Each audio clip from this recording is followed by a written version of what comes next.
यानी इस हफ्ते की शुभ शुरुआत कर दी है बाजार ने। और आज का दिन बेहद अहम न सिर्फ बाजार के लिहाज से है, बल्कि जो टैरिफ और ट्रेड वॉर की बातें चल रही हैं उस लिहाज से भी दिन बेहद अहम है, क्योंकि यूएसए के उपराष्ट्रपति जेडी वेंस इस समय भारत में है और बायलेटरल ट्रेड टॉक्स होनी है।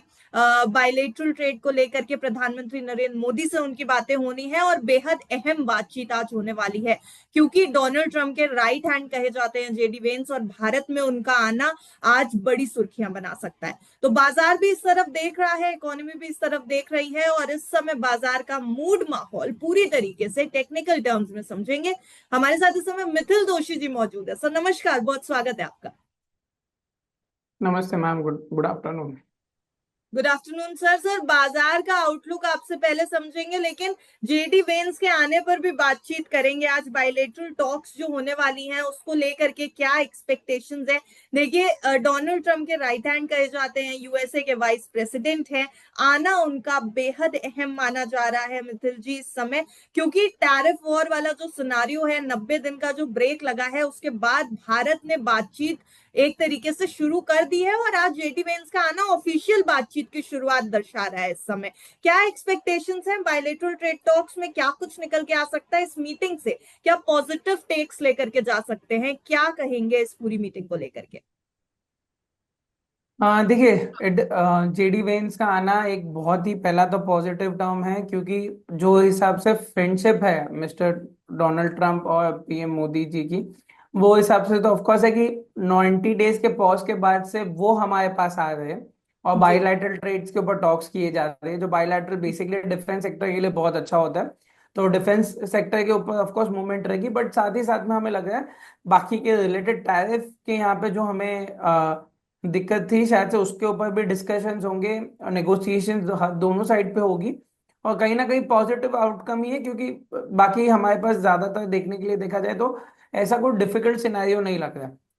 तो टैरिफ के हिसाब से ऑफ कोर्स हम थोड़े आईटी को इफेक्ट हुआ था। आज के दिन पे देखा जाए तो आईटी वही चीज की वजह से कहीं ना कहीं पुल बैक रैली है। डिफेंस में भी अच्छी खासी मूव देखने मिली है हमें। और निफ्टी मिड कैप और स्मॉल कैप उसकी वजह से 2 और 2.5 अंक प्रतिशत ऊपर है दोनों। तो कहीं ना जी कहीं ये मोमेंटम एक्सपेक्टेशंस है कि यहाँ से मोमेंटम आगे के लिए बेनिफिटिंग रहेगा। सर, बाजार में अच्छी तेजी है, आउटलुक क्या है इस समय, टेक्निकल्स क्या कह रहे हैं, और सबसे बड़ी बात इस तेजी के पीछे के कारण क्या है? लगातार पांचवें सत्र में 24,000 से ऊपर है इस समय निफ्टी। देखिए, जो निफ्टी पे आते हैं, ऑफ कोर्स आज का दिन का मोमेंटम बहुत ही स्ट्रांग है। इसके लिए मल्टीपल आइडिएशंस है जिसकी वजह से चले लास्ट 2 हफ्ते। एक तो है कि जो सबसे पहले हफ्ते जब 22,000 के लोग के यहाँ से रिवर्स हुआ, वो सबसे बड़ी बुलिश रिकवरी कैंडल थी। उसके बाद लास्ट वीक की भी अगर हम देखें तो अच्छी खासी बुलिश ब्रेकआउट कैंडल बनी थी। और साथ ही साथ में लास्ट वीक गैप अप के साथ मूवमेंट आई थी, तो ऑफकोर्स कहीं ना कहीं स्ट्रेंथ रिकवरी हमें देखने मिली थी। और क्लोजिंग लास्ट वीक हाई पे हुई थी, छुट्टी होने के बावजूद भी, लॉन्ग वीकेंड होने के बावजूद भी कहीं ना कहीं बुल्स की तेजी कंटिन्यूड रही थी। हम्म। आज के दिन पे अगर देखा जाए भी तो आज के दिन पे भी सिमिलर मूवमेंट हमें देखने मिली है, जहाँ पे ऑलमोस्ट निफ्टी ने थोड़ी ओपनिंग थोड़ी नीचे भी दी, थोड़ा नीचे गया, 23,900 की तरफ गया और फिर वापस स्ट्रॉन्ग रिकवरी हमें देखने मिली है। वो हम्म। भी अभी जैसे देखा जाए तो 350 पॉइंट अप्रोक्सीमेट है। पहला जो हर्डल था 24,050 के ओर पे, वो सबसे ज्यादा हर्डल था, क्योंकि 200 डे मूविंग एवरेज की ये लेवल है। और यहाँ से हम देख रहे हैं कि 200 डे मूविंग एवरेज जैसे ही ब्रेकआउट आया तो वहां पे हमने शॉर्ट कवरिंग के मूव देखे अच्छे खासे। जी। और वहां से हम आगे अभी देख रहे हैं, ऑफकोर्स निफ्टी 24,195 की तरफ चल चुका है, 24,200 का ज्यादा दूर नहीं है।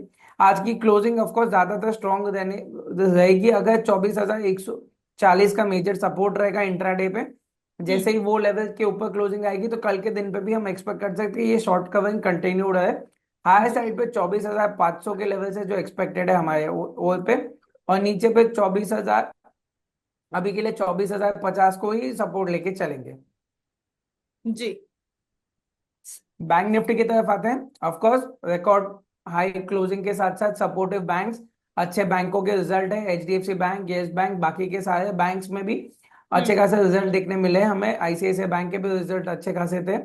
तो कहीं ना कहीं आउट परफॉर्मेंस बैंक निफ्टी ने भी अच्छा खासा किया हुआ है। हमने ऑलरेडी लास्ट टाइम भी शो पे कवर किया हुआ था कि हम्म। बैंक निफ्टी की आउट परफॉर्मेंस ज्यादा दिख रही है हमें, स्ट्रॉन्ग मूवमेंट थी जो हमें लास्ट वीक में भी देखने मिली है, हम्म। स्पेशली थर्सडे के दिन पे। और आज के दिन पे भी ऑफ कोर्स कंटिन्यूड है, दो ऑलमोस्ट 2% प्लस पे बैंक निफ्टी चल रही है। हायर साइड पे 56,000 पहले एक इनिशियल अपसाइड हमें एक्सपेक्ट कर रहे हैं, नीचे पे सपोर्ट 54,500 का रहेगा। जी सर, इस समय जो ट्रेड टॉक्स चल रही हैं इंडिया यूएस के बीच में, उनका राइट पाथ पे होना बाजार में क्या पॉजिटिव ट्रिगर का काम कर रहा है इस समय? देखिए जो हिसाब से खाली जस्ट जेडी वैंस के आने पे ही जो हिसाब से थोड़ी सेलिब्रेशन दिख रही है इंडेक्स पे, और एफआईएस की बाइंग भी हम कहीं ना कहीं देख रहे हैं जो थोड़ी स्ट्रॉन्ग मोमेंटम में दिख रहा है, तो ये ऑफ कोर्स है कि कहीं ना कहीं ये पॉजिटिव व्यू के लिए ही है। जी। और सर एफआईआईज के ऊपर क्या राय होगी आपकी? एफआईआईज ने इस समय बाइंग तो बढ़ाई है मिथिल जी, लेकिन यहाँ पर एक इंटरेस्टिंग डेटा भी सामने आया था। एफआईआईज के जो ज्यादातर बाइंग है वो इस समय स्मॉल और मिड कैप्स में हो रही है। क्या मान करके चले, लार्ज कैप से भरोसा उठ गया है, ब्लू चिप कंपनीज में इन्वेस्ट नहीं कर रहे इस समय, छोटी कंपनियों पे ज्यादा ध्यान दे रहे हैं एफआईआईज? देखिए जो हिसाब से मिड कैप स्मॉल कैप में मोमेंटम है, वो हिसाब से ऑफकोर्स रिकवरी मोमेंटम पे ज्यादा है, बट हमें अभी भी ये लग रहा है कि लार्ज कैप की तेजी कंटिन्यूड रह सकती है। मिड कैप स्मॉल कैप में थोड़ी प्रॉफिट बुकिंग आगे जाके आ सकती है, but large cap slowly and steadily वाला है जो कंटिन्यूस चलता रहेगा, और हम्म। यहाँ पे हमें आगे की तरफ मोमेंटम देखने कंटिन्यू मिल सकती है।